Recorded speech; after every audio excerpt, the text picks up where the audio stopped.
Shalom à tous, que l'éternel Dieu vous bénisse, que l'éternel Dieu vous garde dans le précieux nom de Yeshua, son fils bien-aimé. Bienvenue donc à cette 5e vidéo sur le thème donc de la justice, marcher selon la justice par la foi et selon un jugement juste.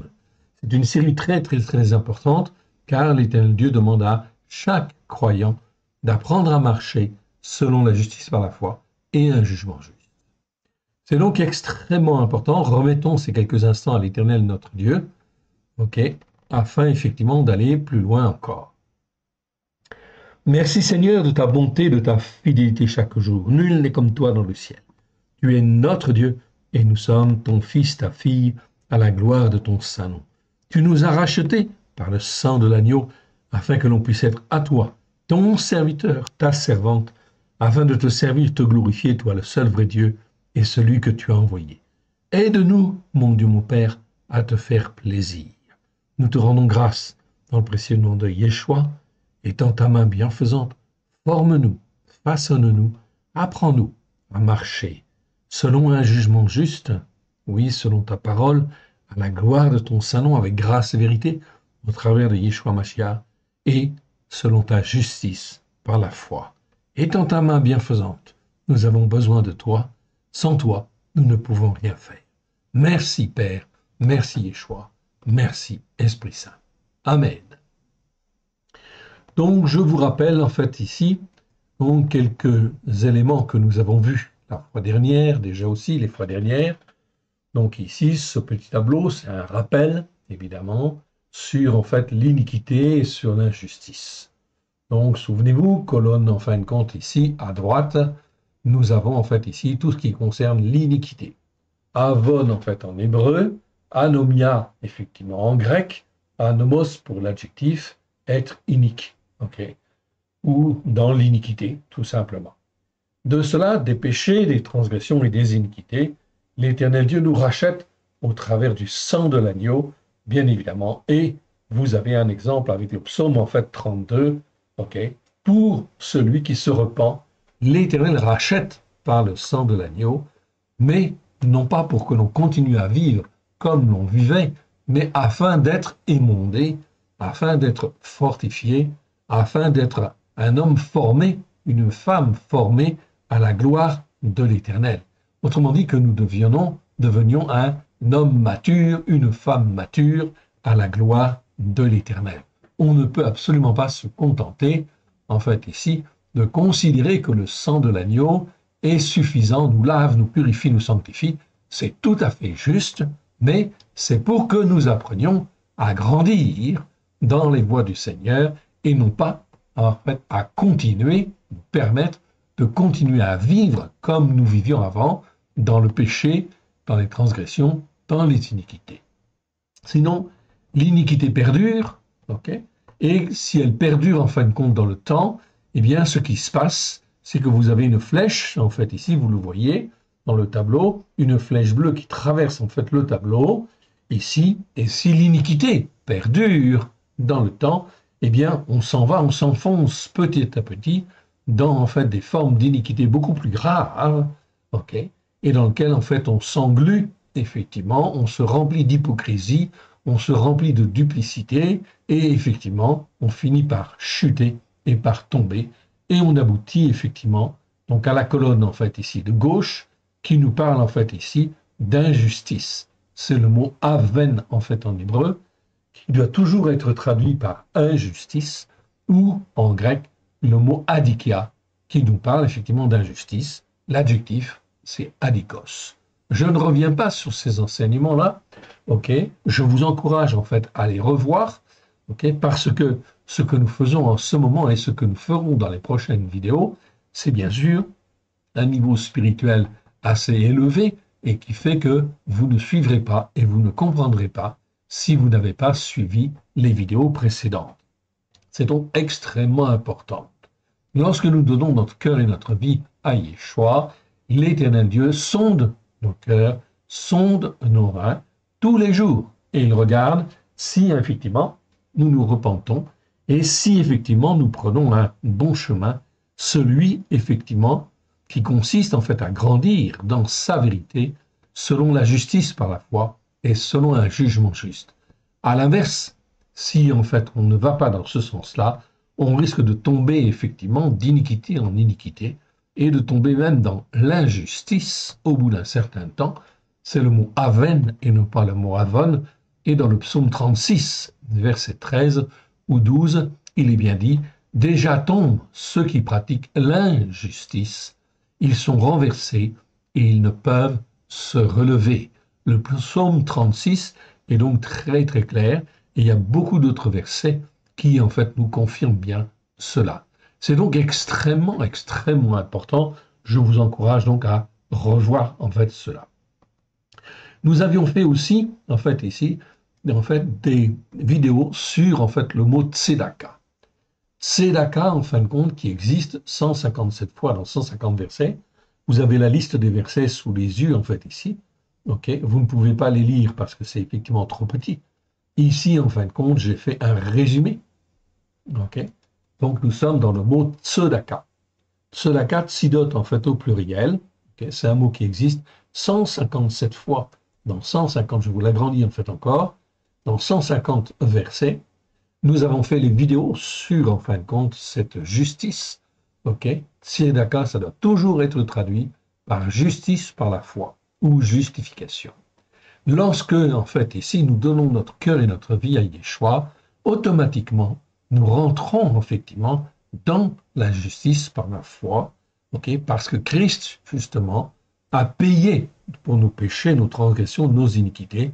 Donc nous sommes rendus justes, en fait, ici, selon, effectivement, ce que la parole nous dit, effectivement, au travers de ce mot, tzedaka. C'est donc extrêmement important.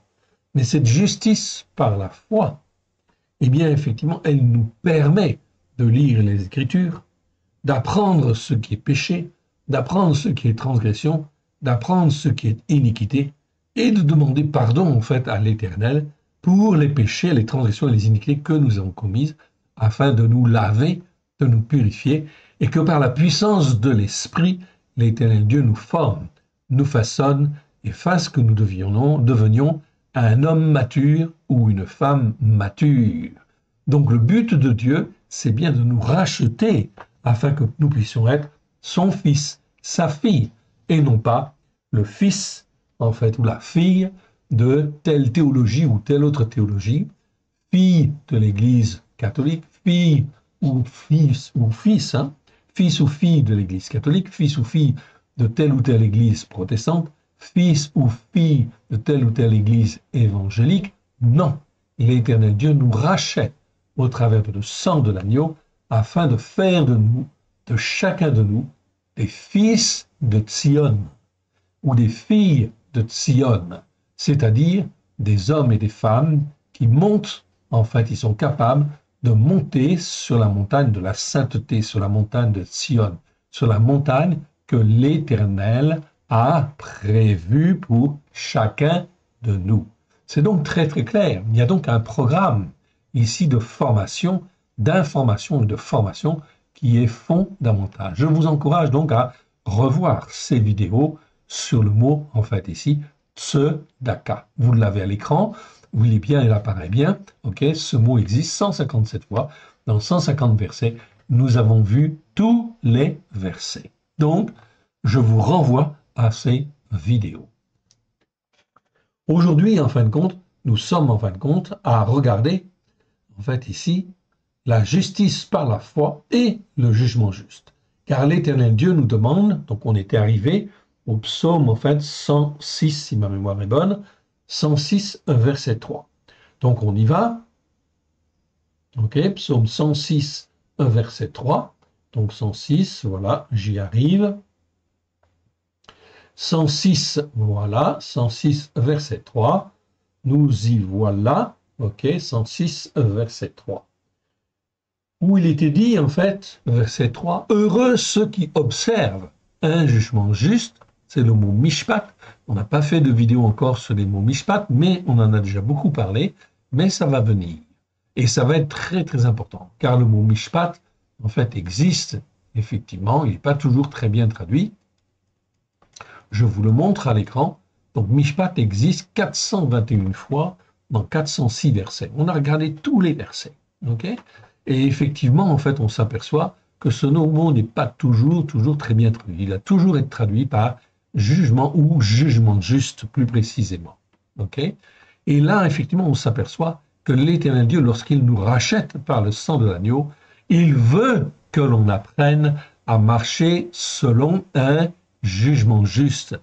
Apprendre les jugements justes qui sont décrits dans la Torah, les prophètes, les psaumes, qui sont donnés par Yeshua, etc. Tous ces jugements justes sont des exemples sur lesquels, en fait, on doit caler notre vie afin de marcher selon un jugement juste, évidemment. C'est extrêmement important. Lorsqu'effectivement je m'attache à l'Éternel Dieu, eh bien l'Éternel Dieu me promet, en fait ici, si je marche avec humilité et crainte devant lui, eh bien il promet d'alimenter mes pensées justement selon un jugement juste. En fait ici dans le psaume 25, vous pourrez aller voir, effectivement, l'Éternel Dieu s'occupe de tous les humbles, okay, et il les fait marcher dans un jugement juste. C'est le mot mishpat ici. Donc ce mot-là est très important, pas toujours bien traduit, malheureusement, okay, dans nos traductions françaises. Okay, voilà pourquoi nous avons corrigé effectivement ces mots-là. Et vous aurez bientôt, en fait, d'ici la fin de l'année ou le début de l'année prochaine, vous aurez en fin de compte la Torah, c'est-à-dire les 5 premiers livres, avec tous les principaux mots qui seront corrigés. Et ça va changer beaucoup de choses, oui bien sûr, parce que ça va permettre à tous ceux qui le veulent de caler leur vie comme l'Éternel Dieu le veut, afin de le servir comme il le veut, lui, à la gloire de son saint nom, au travers de Yeshua HaMashiach, celui qui est appelé le Christ. Verset 3, heureux ceux qui observent un jugement juste, qui pratiquent la justice par la foi. Ici, vous avez bien effectivement en fait le mot tzedaka que je vous ai montré tout à l'heure. Okay, donc je vous le montre, okay, vous le voyez apparaître à l'écran. C'est bien le mot tzedaka dont je vous ai parlé tout à l'heure, qui existe 157 fois dans 150 versets. La première fois où il apparaît, c'est Genèse 15, verset 6. Genèse 15, c'est quoi là? Genèse 15, c'est Abraham, où l'Éternel dit « J'ai choisi Abraham parce qu'il marche selon la tzedaka, c'est-à-dire la justice par la foi, et qu'il est capable d'apprendre à ses enfants, à tous ceux qui sont dans l'alliance de l'Éternel, à marcher selon la justice par la foi, selon la tzedaka. » C'est donc très important. Dans nos Bibles en français, malheureusement, ce mot est toujours mal traduit. Il est traduit en fait ici comme le mot tzedek, qui lui veut bien dire justice, on est d'accord. Tzedek, ça veut dire justice. Tzedaka, ça veut dire justice par la foi. Et malheureusement, ce mot est mal traduit dans nos Bibles en français. Alors, les croyants ne sont pas enseignés comme il convient. Ils croient être dans la justice de Dieu, mais en fait, ils ne le sont pas, en fait, ici, tout simplement, parce qu'ils n'ont pas appris à marcher selon un jugement juste, devant l'Éternel, et selon la justice par la foi. C'est extrêmement important et fondamental. Si aujourd'hui, vous ne croyez pas, en fait, à ces choses-là, je vous encourage, en fait, à revoir les vidéos que nous avons faites. Vous avez plus de 530 vidéos sur notre site, YouTube, qui s'appelle À l'école de Yeshua. Et là, effectivement, eh bien, effectivement, vous verrez petit à petit qu'on ne peut pas faire autrement. Il faut marcher. Tous les croyants, sans exception, doivent apprendre à marcher selon un jugement juste et pratiquer la justice par la foi. C'est donc très important, fondamental. Si autour de vous, les hommes et les femmes ne le font pas, il faut leur témoigner, bien sûr, de ces vérités, car là, on est bien sur l'Écriture. C'est l'Écriture qui le dit. C'est pas l'interprétation de un tel ou un tel. Non, c'est en fait ici l'Écriture qui le dit. Je vous donne les versets. Et donc là, ce n'est pas contestable. Voilà pourquoi il faut parler en fait autour de vous à tous les croyants que le Seigneur met en fait sur votre route. Si je reprends à partir du verset 1 que nous avons déjà lu, mais c'est un rappel, Alléluia, louez l'Éternel car il est bon, car sa bonté, là c'est le mot B, c'est le mot B, c'est le mot récède, en fait ici, récède en fait ici également, qui est très important. C'est un mot qui existe en fait ici 246 fois. Je vous le montre à l'écran, ici 246 fois dans 240 versets, c'est un nom masculin.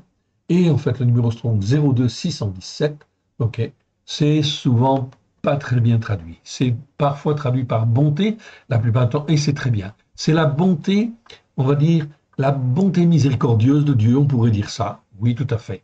Mais parfois, le mot est simplement traduit par miséricorde ou autre chose, en fait, encore. Malheureusement, cela trompe, parce qu'il y a un autre mot pour le mot miséricorde, c'est raram. Ok. Donc, voilà pourquoi il faut corriger en fait les textes et que nous travaillons en fin de compte dessus. Un peu de patience, cela demande beaucoup de temps. Mais en fait, cela viendra. Merci pour vos prières, merci pour votre soutien et vos aides. Oui, bien sûr, car nous en avons besoin. Merci à tous. Alléluia, louez l'Éternel car il est bon, car sa bonté durera toujours. Qui dira les hauts faits de l'Éternel, qui publiera toute sa louange? Heureux ceux qui observent un jugement juste, qui pratiquent la justice par la foi en tout temps. Verset 4, l'Éternel, souviens-toi de moi dans ta volonté bienveillante que tu as envers ton peuple. Souviens-toi de moi en m'accordant ta délivrance. Ici, c'est le mot Yeshua qui existe. Ce n'est pas le salut, ce n'est pas le secours, non, c'est la délivrance. L'Éternel Dieu nous délivre de toutes les attaches, de toutes les doctrines, de tous les faux enseignements que nous avons pu recevoir si on se repent, si on marche dans l'humilité et on cherche à s'attacher au seul Dieu unique et vrai. Verset 5. Afin que je voie le bonheur de tes élus, que je me réjouisse de la joie de ton peuple et que je me glorifie avec ton héritage. Nous avons péché. Et ici, donc, le psalmiste, en fait, ici, dit bien, nous avons péché comme nos pères. Nous avons commis des iniquités aggravées. Nous avons vu ce mot-là la fois dernière, ok? On ne l'a pas vu dans le détail, mais on le verra dans le détail. Le mot ava, en fait, ici, c'est un verbe, oui, mais ça veut un verbe qui veut dire marcher dans les iniquités, mais les iniquités aggravées. Aggravées, ça veut dire des iniquités, en fait, qui perdurent dans le temps, ok, et qui, effectivement, font que, eh ben, ça devient grave et on est en train de s'enfoncer, évidemment. Donc, on verra ce mot-là dans le détail, c'est 17 versets, 17 fois dans 17 versets, c'est très important, c'est dans la continuité de ce que l'on voit ici ou de ce qu'on a déjà vu. On le verra donc dans le détail. Mais regardez les autres vidéos avant, sinon vous aurez du mal en fin de compte à suivre. Ok. Nous avons fait le mal, nous avons péché comme nos pères, nous avons commis des iniquités aggravées. Donc là, celui qui se repent et qui parle est bien conscient justement des iniquités aggravées qu'il a commises. Donc il le dit et il demande pardon en fait pour cela.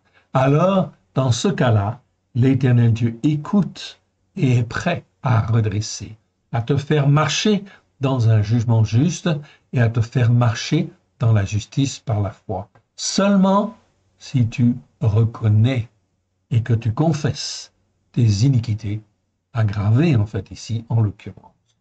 Nous avons fait le mal. Nos pères en Israël ne furent pas attentifs à tes actes extraordinaires que tu as accomplis. On a corrigé en fait ici ce verset parce que le mot n'était pas très bien traduit. C'était marqué en fait au départ miracle. Non, on n'est pas dans les miracles. La notion de miracle, c'est en fait ici un fait catholique. Ok, c'est apparu avec l'Église catholique. Ici, on n'est pas dans les miracles. On est en fin de compte ici dans le verbe pala en fait en hébreu. Ok, et pala, c'est les choses extraordinaires, les actes extraordinaires que l'Éternel Dieu a accomplis, notamment en fait en Égypte. Ils ne se rappelèrent pas la multitude de tes actes de bonté. Ils furent rebelles près de la mer Rouge.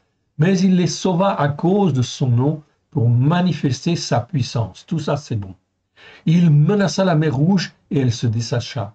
Et il les fit marcher à travers les abîmes comme dans un désert. Il les sauva de la main de celui qui les haïssait, il les délivra de la main de l'ennemi. Les eaux couvrirent leurs oppresseurs, il n'en resta pas un seul. Ici, c'est mieux de traduire par oppresseur, parce que c'est le mot tsar. J'en ai déjà parlé et j'en reparlerai. Et ils crurent à ses paroles, ils chantèrent ses louanges. Mais ils oublièrent bientôt ses œuvres et n'attendirent pas l'exécution de ses desseins. Ils furent saisis de convoitise dans le désert et tentèrent Dieu dans la solitude. Il leur accorda ce qu'ils demandaient, puis il envoya le dépérissement dans leur cœur, dans leur corps. Verset 16, ils se montrèrent dans le camp jaloux contre Moshe, contre Aaron, le saint de l'Éternel. La terre s'ouvrit et engloutit Dathan, et elle se referma sur l'assemblée des témoins d'Aviram. Le feu embrasa leur assemblée de témoins, les flammes consuma les méchants. Ils firent un veau en Horeb, ils se prosternèrent devant une image de fonte. Ils échangèrent leur gloire contre la figure d'un taureau qui mange de l'herbe. Ils oublièrent Dieu, leur sauveur, pourtant ils avaient vécu la sortie d'Égypte. Ils avaient vécu toutes les plaies en fait en Égypte. Et ils sont là à pratiquer en fait encore des choses qu'ils pratiquaient en fait avant. Voilà pourquoi l'Éternel Dieu, lorsqu'il nous rachète par le sang de l'agneau, veut changer notre manière de penser, notre manière d'être, notre manière de réfléchir, afin que l'on apprenne à marcher selon un jugement juste et selon la justice par la foi. Verset 21. Ils oublièrent Dieu leur sauveur, qui avait fait de grandes choses en Mitzraïm. Des actes extraordinaires que tu as accomplis dans le pays de Ram. Donc ici, c'est pareil, on ne parle pas de miracle. C'est le même mot qu'on a vu tout à l'heure. Même chose. Des actes extraordinaires que tu as accomplis. Des faits qui inspirent la crainte sur la mer Rouge. Il parla de les exterminer, mais Moshe, son élu, se tint à la brèche devant lui pour détourner sa fureur et l'empêcher de les détruire. Ils méprisèrent le pays des délices, ils ne crurent pas à sa parole. Donc, c'est très important, ils ne crurent pas à sa parole. Ils n'ont pas cru les faits, en fait, ici, qu'ils ont vécu, en fait, en Égypte pour glorifier le et rester sur la bonne voie. C'est exactement pareil aujourd'hui. L'Éternel Dieu parle à tous les croyants, mais ils ont oublié que l'Éternel Dieu est le Tout-Puissant. On continue? Allez, on va au verset suivant. Et le verset suivant, nous arrivons donc dans Job, si ma mémoire est bonne. Job chapitre 37. Job chapitre 37, verset 23. Nous ne saurions parvenir. J'agrandis encore un tout petit peu pour que vous puissiez mieux voir.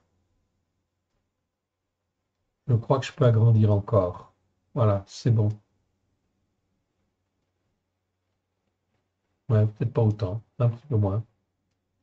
Ça, vous aurez tout le texte. Ok, c'est bon. Et ici, c'est un ami de Job. C'est donc un croyant. Oui, bien sûr. Mais quand on est croyant, on n'a pas toujours, en fin de compte, la bonne manière de réfléchir. Et il y en a très peu, en fin de compte, qui l'ont en réalité. Pourquoi? Parce que les traductions ne nous permettaient pas d'avoir un jugement juste et d'apprendre à marcher selon la justice par la foi. Voilà pourquoi ce que nous entendons aujourd'hui, c'est une grâce, en fait, que l'Éternel Dieu nous donne, et qui nous permet de mieux comprendre, en fait, ici, afin de pouvoir être sauvés dans les temps difficiles qui viennent. Yeshua va bientôt revenir, beaucoup de gens le savent, mais ils ne se préparent pas. Ils ne se préparent pas comme ils font pour apprendre à marcher selon un jugement juste et selon la justice par la foi. Voilà ce que Élihu, en fait, dit à partir du verset 14. Il parle, en fait, à Yov. Et il dit à Yov, donc il fait des reproches. Yov, c'est Job. Job, en fin de compte, était intègre et droit. Il n'y avait aucun reproche, en fait, à faire à Job. Mais là, Élihu, en fait, malgré tout, considère qu'effectivement, puisque Job est touché, enfin, comme cela, c'est les conséquences, en fin de compte, de péché, de choses, en fin de compte, qu'il a fait en réalité, etc. Okay? Il est dans ces jugements-là. Et donc, résultat des courses, il a une mauvaise vision, en fait, ici, de Dieu. Et comme il a une mauvaise vision de Dieu, eh bien, en fin de compte, les amis de Job, dans le livre de Job, on s'aperçoit qu'ils sont perdus. Et oui, il va falloir que Job, à la fin, intervienne en leur faveur afin qu'ils puissent être sauvés, car leur pensée, leur manière d'être, etc., de juger, était erronée. Verset 14, qu'est-ce que dit Élihu? Job, sois attentif à ces choses, considère encore les merveilles de Dieu. Sais-tu comment Éloah les dirige et fait briller son nuage étincelant? Comment comprends-tu le balancement des nuées, les merveilles de celui dont la connaissance est intègre? Sais-tu pourquoi tes vêtements sont chauds quand la terre se repose par le vent du midi? Veux-tu peux-tu comme lui étendre les cieux aussi solides qu'un miroir de fonte? Fais-nous connaître ce que nous devons lui dire. Nous sommes trop ignorants pour nous adresser à lui.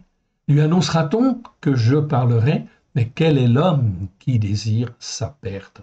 On ne peut fixer le soleil qui remplit dans les cieux lorsqu'un vent passe et en ramène la pureté. Le septentrion le rend éclatant comme l'or. Or, que la majesté de Éloah est redoutable. Verset 23. Nous ne saurions parvenir jusqu'au Shaddai, grand par la force, par le jugement, ou par le jugement juste, par la justice, par la foi, souverain, il ne répond pas. C'est pourquoi les hommes mortels doivent le craindre et ne portent des regards sur aucun sage de cœur.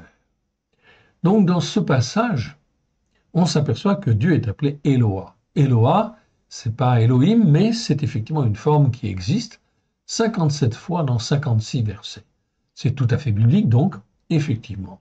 Mais cela veut dire que cet épisode-là se passe, en fait, ici, vraisemblablement, avant même Abraham. Donc, c'est un passage très, très ancien. Et ici, on avait la connaissance, en fait, d'Éloah.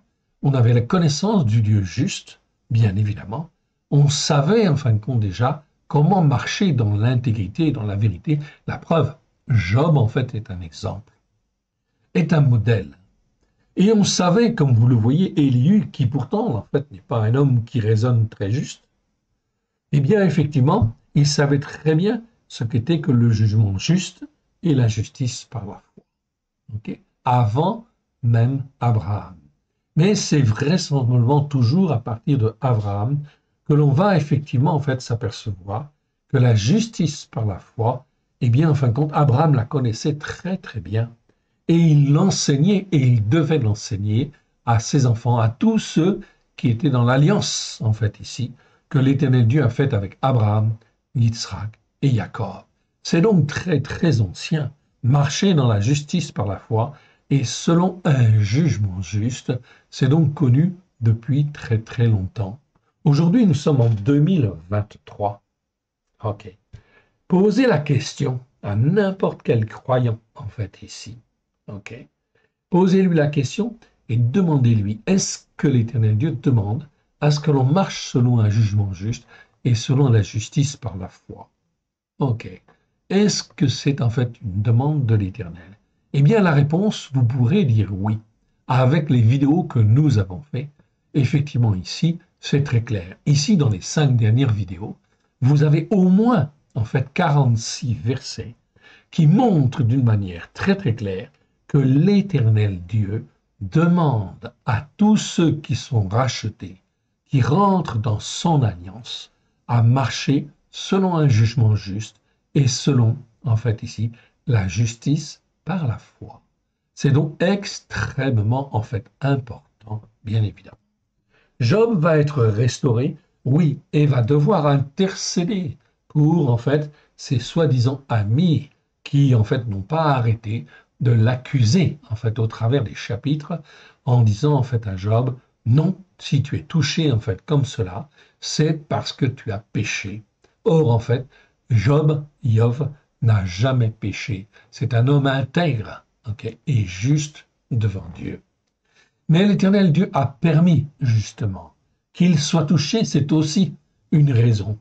Une raison très simple, c'est qu'il fallait en fait ici démontrer à tous ceux qui croyaient à l'époque et qui croyaient en fait justement selon la foi effectivement des amis de Job et qui croyaient que tous ceux qui étaient touchés, qui étaient malades, qui étaient ceci, qui étaient cela, étaient effectivement coupables en fait à mourir et que c'était la conséquence en fin de compte de leur péché, de leur transgression, de leur iniquité. Ça peut être le cas, mais ce n'est pas systématiquement le cas.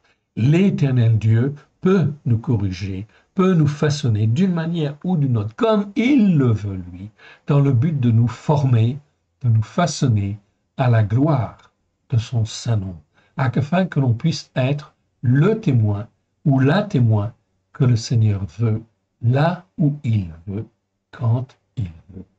C'est donc très important, ça nous donne donc une belle leçon ici. On continue et on va en fin de compte maintenant dans le passage suivant. Le passage suivant, ça nous amène en fait dans Proverbes. Proverbes chapitre 8, verset 20. Proverbes chapitre 8 est très très intéressant. Très très intéressant. Verset 20 nous dit, je marche dans les sentiers battus de la justice par la foi, au milieu des chemins foulés aux pieds du jugement juste. On ne peut pas être plus clair. On retrouve en fait ici nos deux mots principaux, la justice par la foi et le jugement juste. Et en fait, on te dit, je marche en fait ici. On va voir qui c'est qui marche. Je marche dans les sentiers battus. Ici, c'est le mot ora en fait en hébreu. Et ça nous parle de sentiers battus. Donc ce sont des sentiers qui sont déjà connus, qui sont déjà décrits dans la parole de Dieu et qui sont effectivement des sentiers battus sur lesquels il faut marcher dans la justice par la foi afin effectivement de servir l'Éternel comme il le veut. Là, on parle bien de sentiers battus de la justice par la foi. Au milieu des chemins foulés aux pieds du jugement juste. Et là, effectivement, c'est un autre mot, en fait, ici. Ce n'est plus le même mot. Le mot, deuxième mot utilisé, c'est le mot native.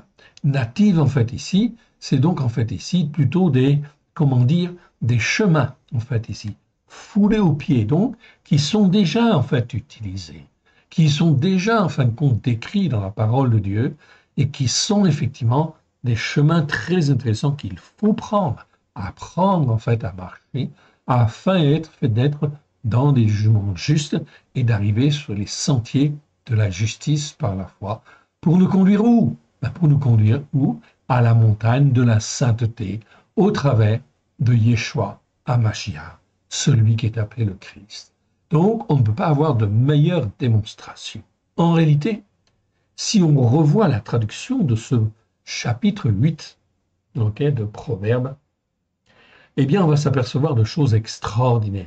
Proverbe 8, c'est qui est-ce qui parle en fait ici? C'est en fait ici, voilà, c'est la sagesse. Verset 1, la sagesse, le mot sagesse,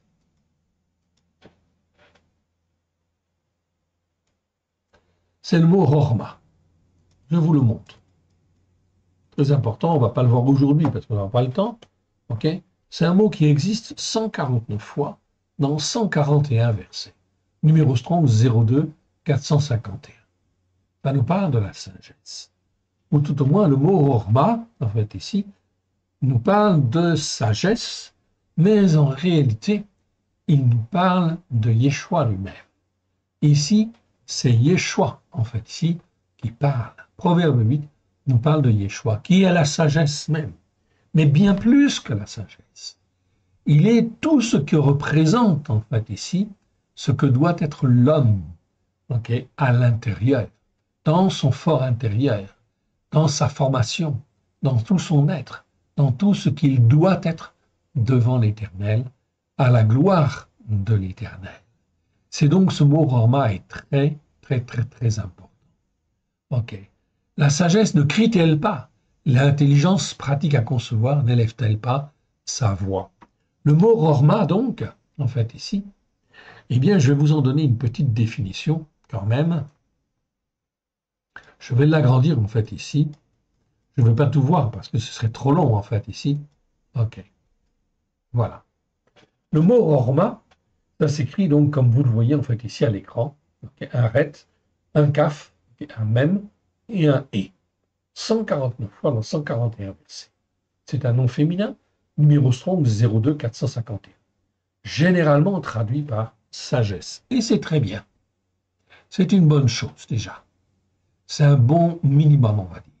Mais la racine primitive, ret, kaf, c'est-à-dire les deux premières lettres, en fait, ici, exprime tout ce qui saisit intérieurement les formes et les fixes. Tout ce qui est sensible et prend forme à l'intérieur de nous. Ok.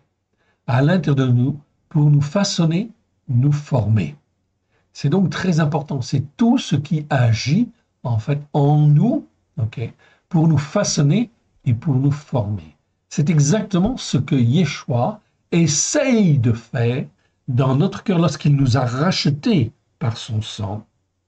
Yeshua, qui est la sagesse même, la manière d'être, la manière de faire, la manière, en fait, de, comment dire, de glorifier Dieu, etc., de le servir, il est tout ça. Et en fin de compte, par la puissance de l'Esprit de Dieu, eh bien, en fin de compte, il veut et il doit et il veut nous former.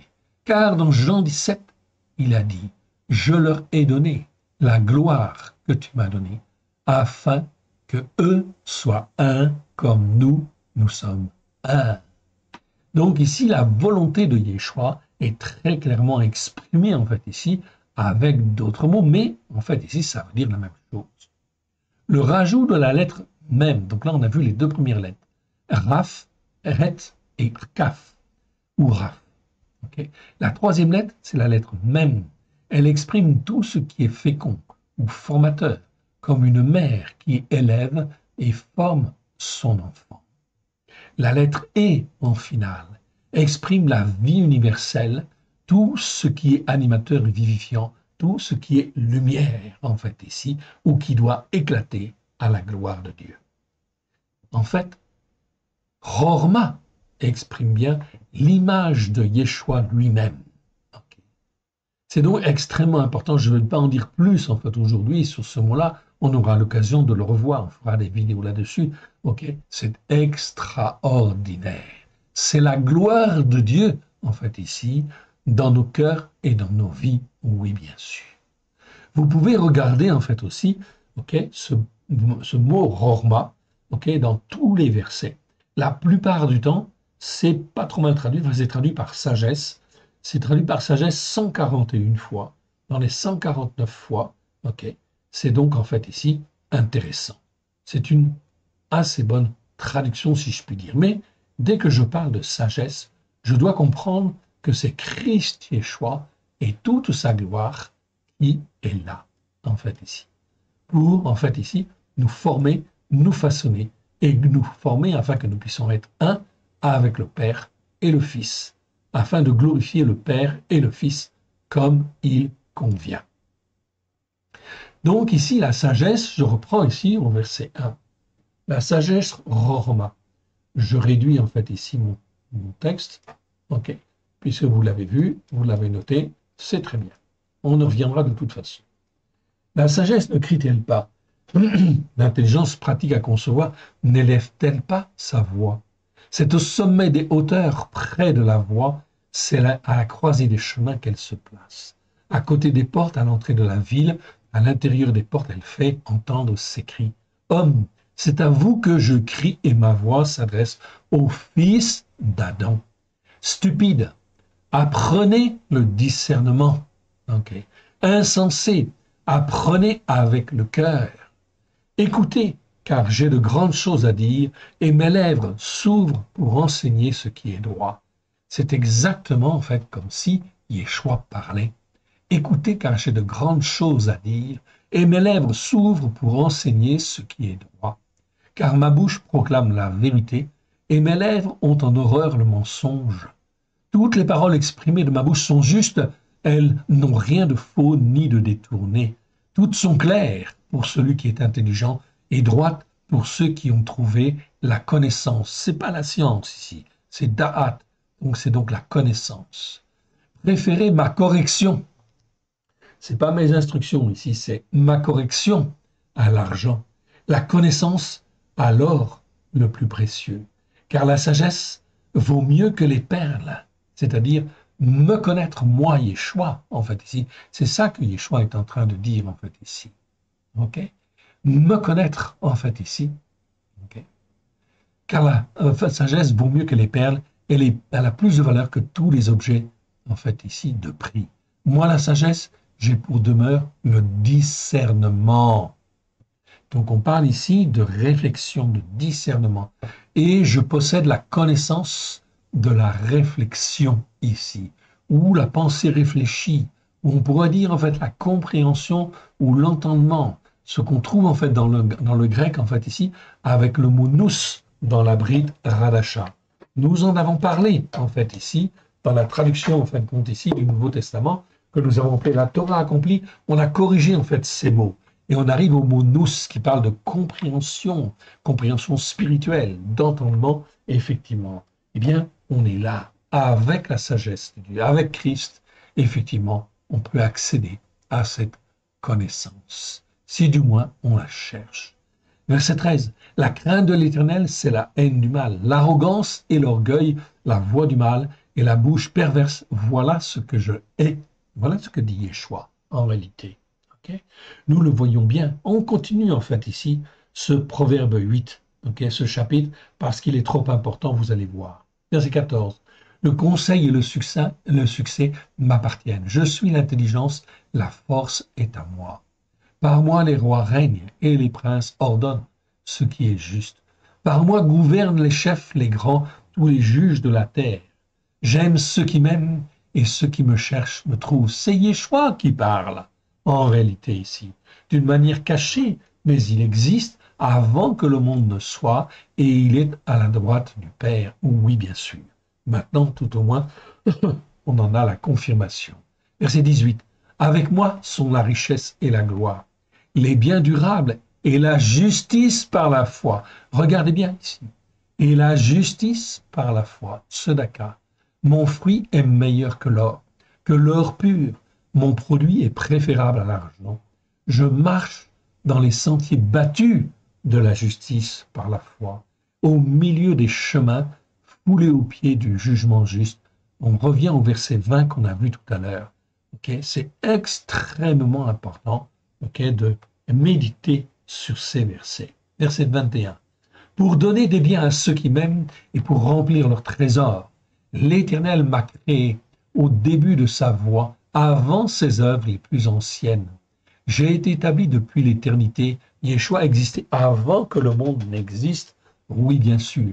Dès le commencement, avant l'origine de la terre, je fus enfanté quand il n'y avait point d'abîme, point de source chargée d'eau, afin que les montagnes soient affermies, afin que les collines existent, je fus enfanté.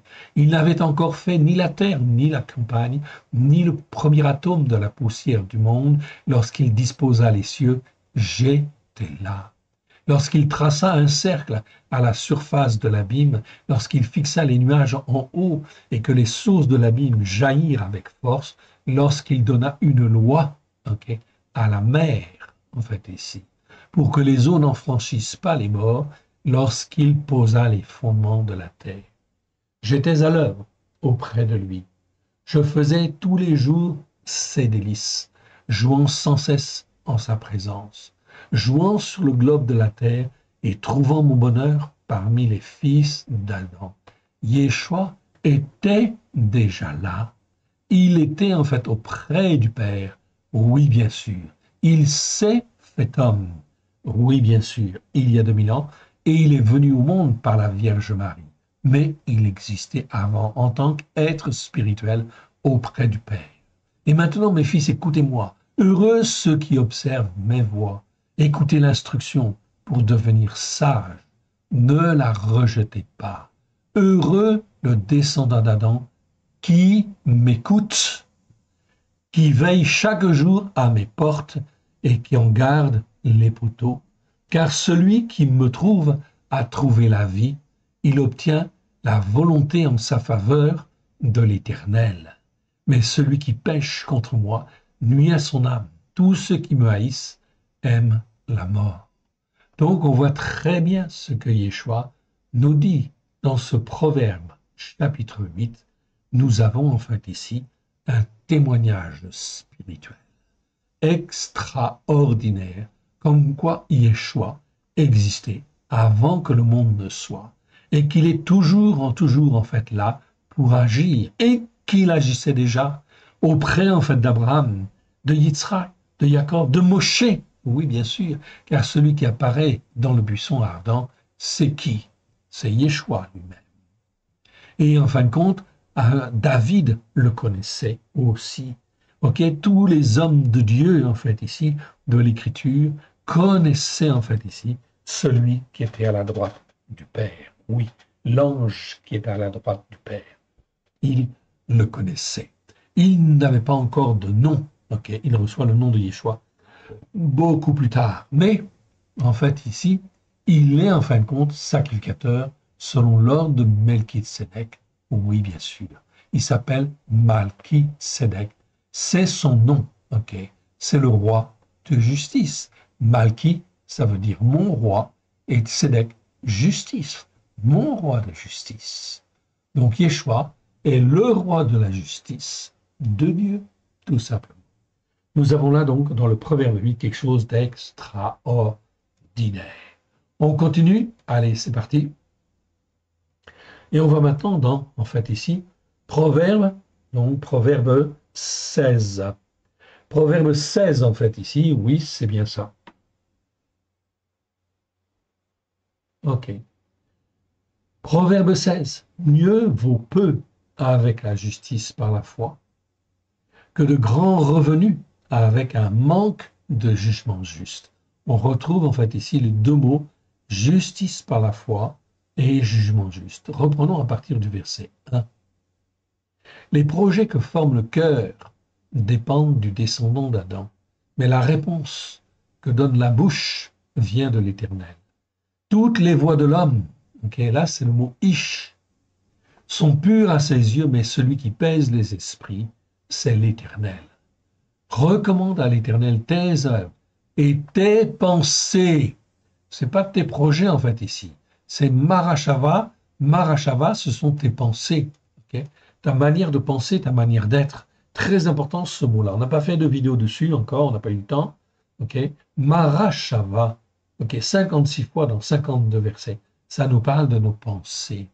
Et si nous cherchons à nous attacher à l'Éternel Dieu de tout notre cœur, de toute notre âme, au travers de Yeshua HaMashiach, celui qui nous a rachetés par son sang, alors, si nous avons un cœur sincère et que nous marchons avec humilité, l'Éternel Dieu promet qu'il va agir par son esprit dans nos pensées afin que nous puissions avoir des jugements justes, okay, à la gloire de son saint nom. C'est donc extrêmement important, ici, le mot penser. Recommande à l'Éternel tes œuvres et tes pensées. Donc, quand tu donnes ton cœur et ta vie à Yeshua, eh bien, la première des choses à faire, c'est d'apprendre à s'attacher à l'Éternel Dieu au travers de Yeshua, car il est le Père. Il est notre Père qui nous a rachetés par le sang de l'agneau, le sang de son Fils, afin que nous puissions être à lui aussi un de ses fils ou une de ses filles, tout simplement. Ok. Je réduis en fait ici le mot Marachava. Ok. Notez-le bien en fait au passage. On aura l'occasion d'y revenir. Recommande à l'Éternel tes œuvres et tes pensées seront fermement établies. Tu vois, on te le confirme en fait ici. Fermement établies. Ok. Donc la conjugaison du verbe en fait ici permet de dire seront fermement établies. Ok. Seront fermement établies. Pourquoi? Ici, nous sommes dans une conjugaison verbale, ok, c'est, bon, je ne rentre pas dans le détail, mais c'est un nifal parfait. Ça veut dire qu'en fin de compte, seront fermement établis. C'est un accompli en réalité. Donc, parce que tu t'attaches à Dieu. Je ne rentre pas dans le détail ici, la conjugaison en fait hébreu, ok, ce serait en fait trop compliqué, ok, mais c'est effectivement en fait une réalité. Verset 4. L'Éternel a tout fait pour un but, même le méchant pour le jour du malheur. Tout cœur hautain est en abomination à l'Éternel, certes, il ne restera pas impuni. Par la bonté et la vérité, on expie l'iniquité. Là, c'est bien le mot iniquité, c'est bon. Et par la crainte de l'Éternel, on se détourne du mal. Verset 7. Quand l'Éternel approuve, écoutez bien, les voies d'un homme, il dispose favorablement à son égard, même ses ennemis. Verset 8. Mieux vaut peu avec la justice par la foi, tzedaka, que de grands revenus avec un manque de jugement juste. Le cœur du descendant d'Adam médite sa voie, mais c'est l'Éternel qui dirige ses pas. Des oracles sont sur les lèvres du roi. Sa bouche ne doit pas être infidèle quand il rend un jugement. Le poids et la balance du jugement juste, ok, sont ici à l'Éternel. On le voit bien en fait ici. Le poids et la balance du jugement juste sont à l'Éternel. Tous les poids du sac sont son ouvrage. Les rois ont horreur de faire du mal, de faire le mal, car c'est par la justice, par la foi que le trône s'affermit. Les lèvres justes gagnent la faveur des rois, et ils aiment celui qui parle avec droiture. La fureur du roi est un messager de mort, et un homme sage doit l'apaiser. C'est donc extrêmement important. Je ne continue pas en fin de compte ici, le chapitre. Vous pourrez le lire en fait de par vous-même. En le corrigeant en fait ici, vous avez la correction. Je vous la fais apparaître en fait à l'écran. C'est pas tout à fait la traduction que nous avons en fin de compte dans nos traductions. Ok. Je termine avec les deux derniers versets. Celui qui est lent à la colère vaut mieux qu'un héros. Celui qui est maître de lui-même que celui qui prend des villes. On jette le sort dans le pan de la robe, mais tout jugement juste, en fait ici, mishpat, en fait, vient de l'Éternel. Voilà pourquoi nous avons absolument besoin, en fait, lorsque nous sommes rachetés, de nous attacher, en fait, à l'Éternel Dieu, car c'est l'Éternel Dieu qui est le maître de toutes choses, le maître des circonstances, le maître, en fait, de tout jugement juste. Et nous sommes rachetés par le sang de l'agneau afin que nous puissions être, en fait, d'une même assemblée qui plie le genou devant l'Éternel Dieu, okay, qui se couvre du sang précieux de l'agneau, qui est lavé, purifié par le sang de l'agneau, et qui plie le genou devant l'Éternel, le seul vrai Dieu, okay, devant à Elohim, et qui lui, effectivement, va répandre ses jugements justes dans la tête des uns et la tête des autres, pourvu qu'ils soient dans l'obéissance et la soumission. Donc là, on est vraiment en fin de compte dans l'apprentissage de la parole de Dieu. C'est donc extrêmement en fait important et fondamental. On continue? Allez, c'est parti. On continue et puis en fait on arrive en fait ici dans Proverbe 21 cette fois-ci. Proverbe 21 verset 3. Et je reprends à partir du verset 1 pour être bien clair. Le cœur du roi est un courant d'eau dans la main de l'Éternel. Il l'incline partout où il veut. Toutes les voies de l'homme sont droites à ses yeux, mais celui qui pèse les cœurs, c'est l'Éternel. Regardez le verset 3. La pratique de la justice par la foi, c'est bien le mot de tzedaka en fait ici, que nous avons vu, hein, je vous le remontre, hein, okay. On a bien là le mot de tzedaka, okay, donc on ne peut pas se tromper, okay. C'est tzedaka en fait ici, parfait. Donc la pratique, okay, de la justice par la foi et du jugement juste Ici, je retrouve en fait ici le mot mishpat. Je vous l'ai montré tout à l'heure. Ok. Excusez-moi.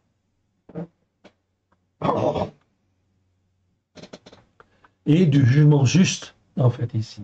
La pratique de la justice par la foi et du jugement juste. Donc, très important, en fait, ici, et du jugement juste. Okay. Je diminue, en fait, ici, maintenant, ce mot. Oh, pardon, je me suis trompé. Trompé de ligne. OK. Et ici, donc, je diminue, ici. Pardon, je me suis trompé de ligne, voilà, c'est ça. Donc, la pratique de la justice par la foi et du jugement juste, voilà ce que l'Éternel préfère au sacrifice. Des regards hautains et un regard qui s'enfle, cette lampe des méchants n'est que péché. Les pensées retrouvent en fait ici le mot marachava qu'on a vu tout à l'heure. Vous le voyez, je vous le montre en fait à l'écran. Okay, c'est le même mot, marachava. Ce sont bien les pensées. Donc les pensées de l'homme diligent ne mènent qu'à l'abondance, mais celui qui agit avec précipitation n'arrive qu'à la disette. Des trésors acquis par une langue mensongère sont une vanité fugitive et l'avant-coureur de la mort. La dévastation apportée par le méchant les emporte parce qu'il refuse d'agir selon un jugement juste ici. Donc on retrouve en fait ici le jugement juste. On va continuer ici dans ce chapitre. Le coupable, verset 8, suit des voies détournées, mais l'innocent agit avec droiture. Verset 9, mieux vaut habiter à l'angle d'un toit que de partager la demeure d'une femme querelleuse. L'âme du méchant désire le mal, son ami ne trouve pas grâce à ses yeux. Quand on châtie le moqueur, le sot devient sage. Quand on instruit le sage, il accueille la connaissance. C'est pas la science. Il accueille la connaissance. C'est Da'at ici. Verset 12. Le juste considère la maison du méchant. L'Éternel précipite les méchants dans le malheur. Donc voilà pourquoi il faut apprendre à écouter et apprendre en fait à regarder l'œuvre de l'Éternel, ce que l'Éternel Dieu fait. Verset 13. Celui qui ferme son oreille au cri du pauvre criera lui-même et n'aura point de réponse. Verset 14. Un don fait en secret apaise la colère, et un présent fait en cachette calme une fureur violente. Verset 15. Regardez bien. C'est une joie pour le juste de pratiquer le jugement juste, mais la ruine est pour ceux qui pratiquent l'injustice. On avait vu ce mot-là déjà, en fait, ici. Je vous le rappelle, en fait, ici. Okay, c'est le mot aven. Ici, on parle là d'injustice. Tous ceux qui pratiquent l'injustice sont destinés à mourir. Okay, sont destinés à mourir. Peut-être ils vivent encore, peut-être sont-ils encore dans, en fait, certaines, certains plaisirs ou certaines bénédictions, mais l'Éternel ici regarde et se servira d'eux, en fait, ici, pour, en fait, accomplir sa mission. Mais l'Éternel Dieu est un Dieu juste. Il travaille pour sauver tous les croyants qui veulent s'humilier ou qui peuvent s'humilier. L'Éternel Dieu travaille comme cela. Voilà pourquoi il faut apprendre à observer ce que l'Éternel Dieu fait. Ne pas se précipiter, en fait, ici, à la place de l'Éternel. OK? Regardez bien. On va lire, en fait, ici, la suite, en fait, ici, de ce passage, jusqu'à la fin du verset, jusqu'à la fin du chapitre. Le descendant d'Adam qui s'écarte de la voie de la sagesse reposera dans l'assemblée des morts. Celui qui aime la joie reste dans l'indigence. Celui qui aime le vin et l'huile ne s'enrichit pas. Le méchant sert le prix d'une rançon pour le juste, okay, et le perfide pour les hommes droits. Mieux vaut habiter dans une terre déserte qu'avec une femme querelleuse et irritable. De précieux trésors et de l'huile sont dans la demeure du sage, mais le descendant d'Adam insensé les engloutit. Regardez bien. Verset 21. Celui qui poursuit la justice par la foi et la bonté trouve la vie, la justice par la foi et la gloire. Verset 22. Le sage monte dans la ville des héros. Il abat la force qui lui donnait de l'assurance. Celui qui veille sur sa bouche et sur sa langue, préserve son âme des détresses oppressantes qui amènent l'angoisse. Détresse oppressante qui amène l'angoisse, c'est le mot tsara. Je vous l'ai déjà montré en fait ici. Tsara. Ici, on traduit toujours par détresse oppressante qui amène l'angoisse. Tout simplement parce que le mot tsar nous parle en fin de compte de détresse, ok, oppressante déjà, mais le mot tsara nous parle toujours de détresse oppressante qui amène l'angoisse.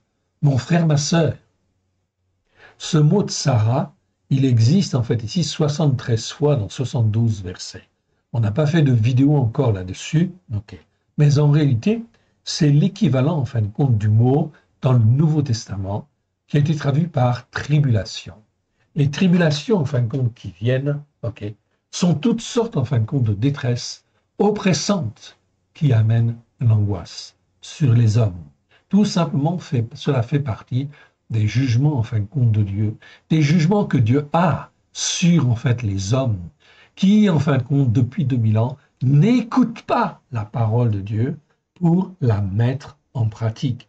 Résultat des courses, il y a toutes sortes en fait ici de détresse, de malheurs qui vont arriver, ok, du feu qui existe partout, des tempêtes qui existent partout, la guerre en fin de compte qui va se répandre en fait ici.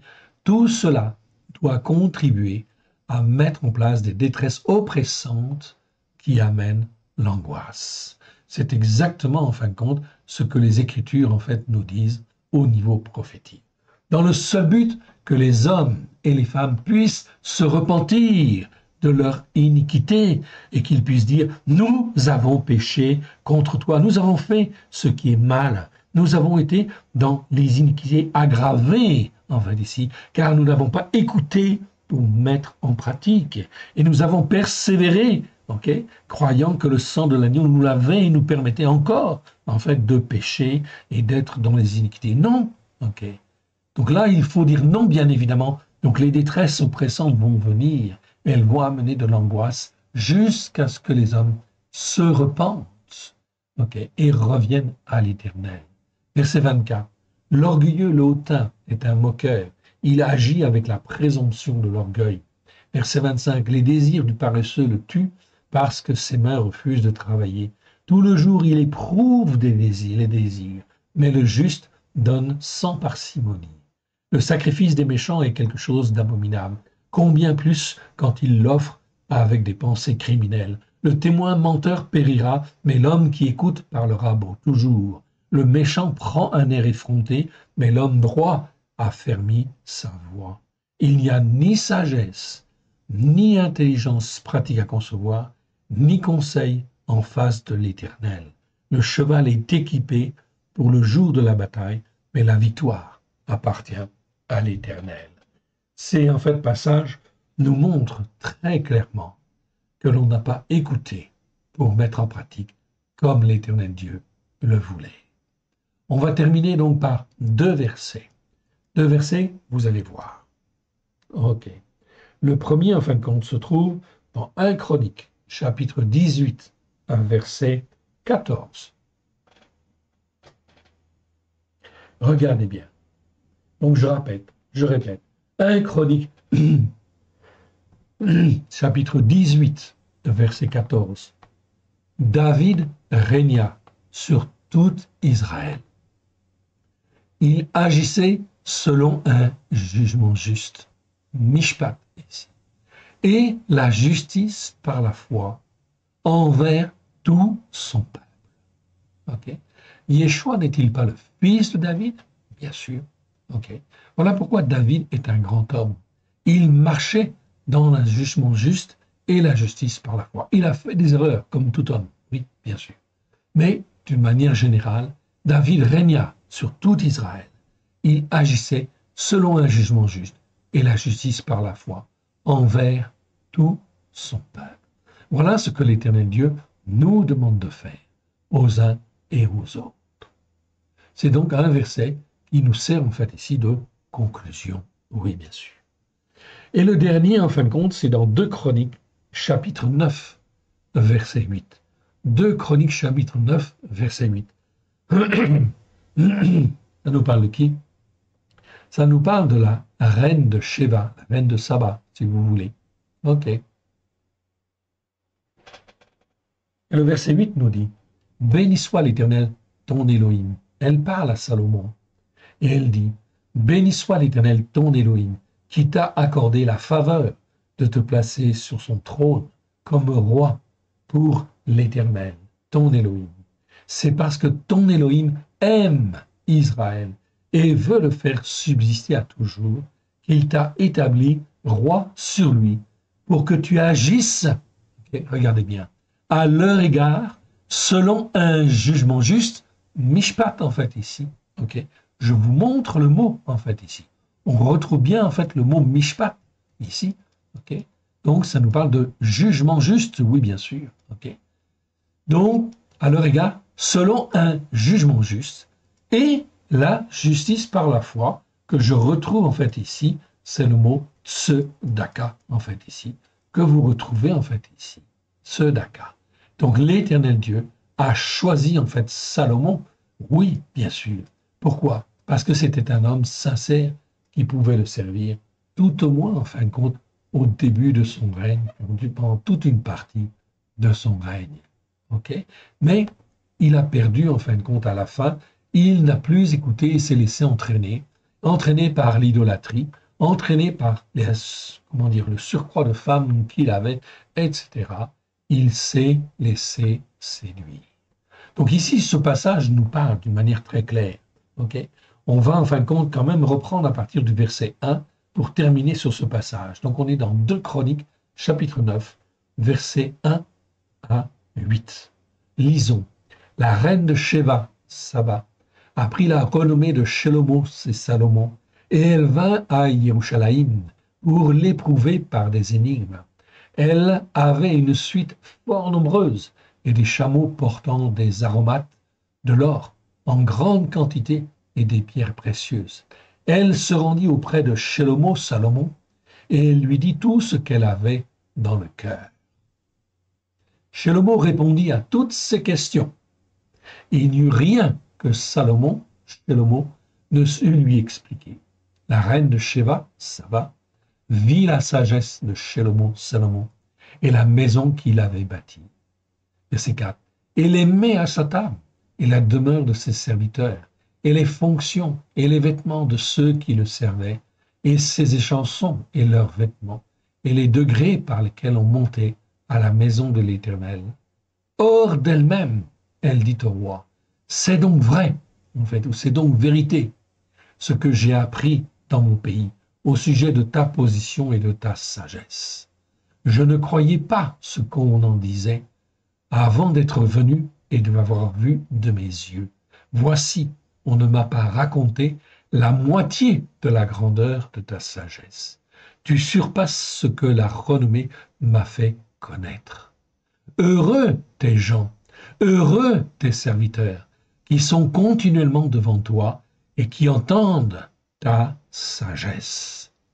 Verset 8. Béni soit l'Éternel, ton Élohim, qui t'a accordé la faveur de te placer sur son trône comme roi pour l'Éternel, ton Élohim. C'est parce que ton Élohim aime Israël et veut le faire subsister à toujours qu'il t'a établi roi pour lui, sur lui, pour que tu agisses à leur égard selon un jugement juste et la justice par la foi.